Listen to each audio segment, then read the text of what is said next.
오늘의 주제는 일정 성분비 법칙입니다. 교과서 30에서 32페이지입니다. 자, 볼트와 너트가 있습니다. 첫 번째 그림에서는 볼트가 3개고요. 너트가 1개가 있습니다.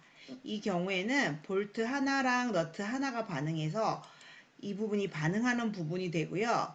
나머지 볼트 2개는 남게 됩니다. 두 번째 경우에는 볼트가 3개고요. 너트가 5개가 됩니다. 이 경우에는 볼트 3개와 너트 3개, 즉 이 부분이 반응을 하게 되고요. 너트 2개가 남게 됩니다. 자, 우리가 이 그림에서 알 수 있는 것은 물질이 있다고 모두 반응하는 것이 아니라 반응하지 않고 남는 부분이 있을 수도 있다라는 내용입니다. 자, 화학식에서도 이 내용을 적용할 수가 있습니다. 일정 성분비 법칙에서 시험에 가장 많이 나오는 내용이 구리를 연소시키는 내용입니다. 자, 구리를 연소시키면, 즉 공기 중에 산소와 결합을 하면 산화구리가 생깁니다. 자, 그럴 때 질량을 측정해 보겠습니다. 구리 4g을 반응시킬 때 산소가 1g 필요합니다. 자, 그렇다면 산화구리는 얼마 생길까요? 네, 질량 보존 법칙에 의해서 4 더하기 1은 산화구리는 5g이 생성됩니다. 또 다른 예를 들어볼게요. 자, 구리가 8g이 있습니다. 구리 8g을 완전히 연소시키려면 산소가 몇 g 필요할까요? 네, 구리 대 산소는 항상 4대 1만 반응을 하기 때문에 구리가 8g이라면 산소는 2g이 필요합니다. 이때 산화구리는 8 더하기 2 해서 10g이 생성되게 되는 겁니다. 자, 이번에는 약간 어려운 문제를 풀어보도록 할게요. 자, 산화구리가 30g 생겼습니다. 그렇다면 이 경우에는 구리와 산소가 각각 몇 g이었을까요? 자, 비례식을 봤을 때 10에서 30, 3배가 늘었죠? 네, 그래서 이럴 때는 8g도 똑같이 3배 해서 24g의 구리가 있었고요. 이 24g의 구리를 모두 연소시키기 위해서는 6g의 산소가 필요합니다. 자, 이제 이번에는 학습지를 펴보도록 하세요. 자, 학습지에는 3가지 실험에 대한 설명이 있습니다. 자, 첫 번째 실험은 철을 연소시키겠습니다. 철 10g을 연소시켰더니 산화철 14g이 생겼습니다. 자, 그렇다면 연소시키는 데 필요한 산소는 얼마가 결합했을까요? 네, 10g에서 14g으로 증가한 만큼, 즉 4g만큼 산소가 결합했다는 것을 알 수가 있습니다. 자, 학습지 표에서 좀 더 다른 데이터를 살펴보도록 하겠습니다. 자, 학습지 표에서는 철 1g을 연소시켰더니 산화철 1.4g이 생겼습니다. 자, 이때 산소의 질량은 어떻게 계산할 수 있을까요? 예, 1.4에서 1 뺀 만큼 0.4만큼이 산소의 질량이 됩니다. 자, 우리가 중요한 것은 이 실험에서는 철의 질량과 산화철의 질량이 아닌 산소의 질량을 비교할 수 있어야 됩니다.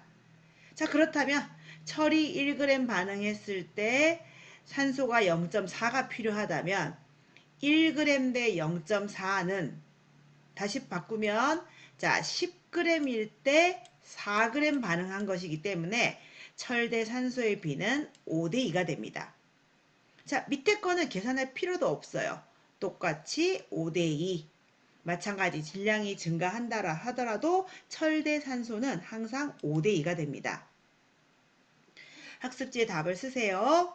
강철솜을 가열하면 공기 중에 산소와 결합하여 검은색의 산화철이 된다. 답 쓰시고요.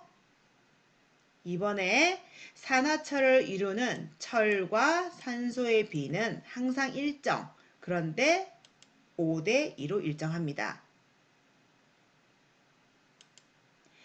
자, 다음 경우를 보겠습니다. 이번에는 구리를 연소시켰습니다. 구리를 연소시켰더니 산화구리가 생성되었고요.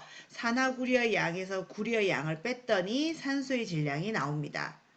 자, 이때도 마찬가지 구리의 질량과 산소의 질량을 비교해 보도록 하겠습니다.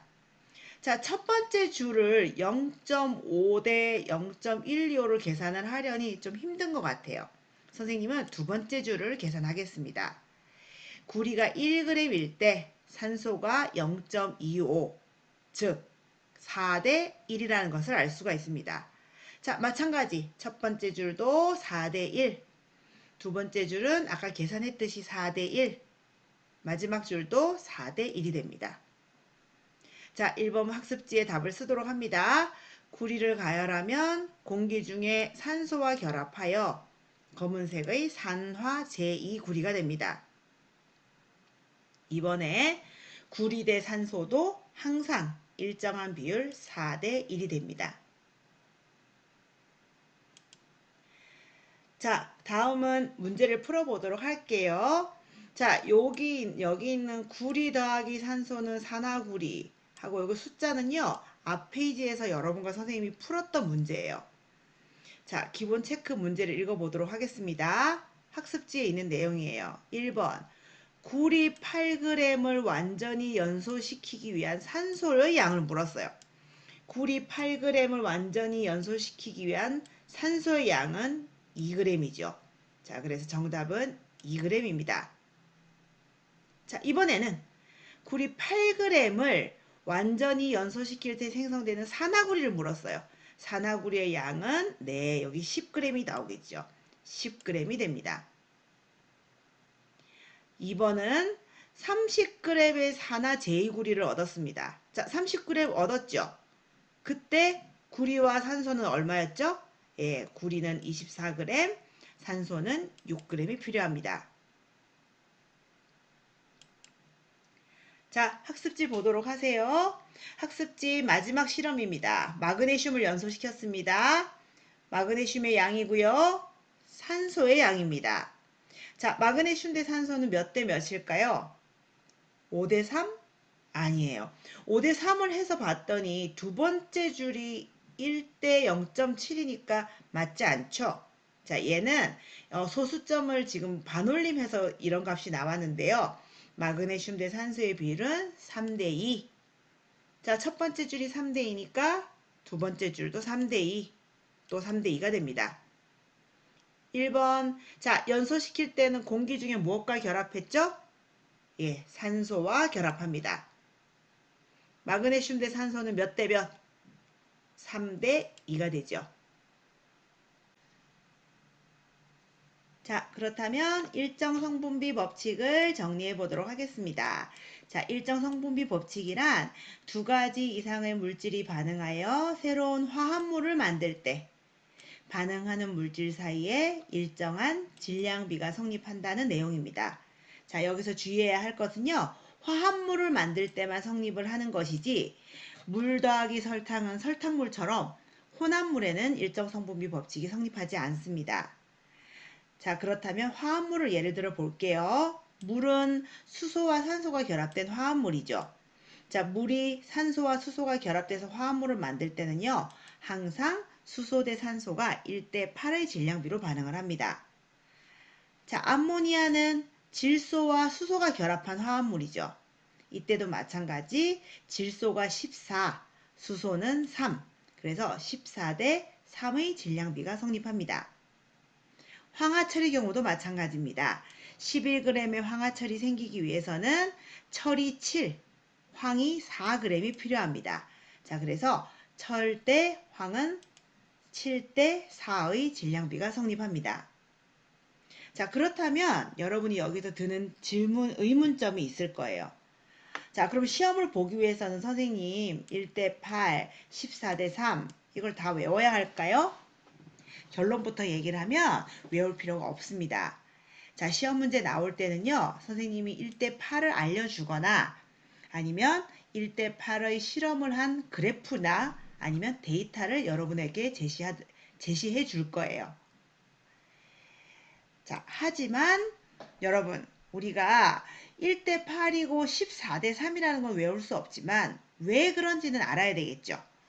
자, 왜 그러냐면 이것은 여러분이 2학년 때 배웠던 원자량과 관계가 있습니다.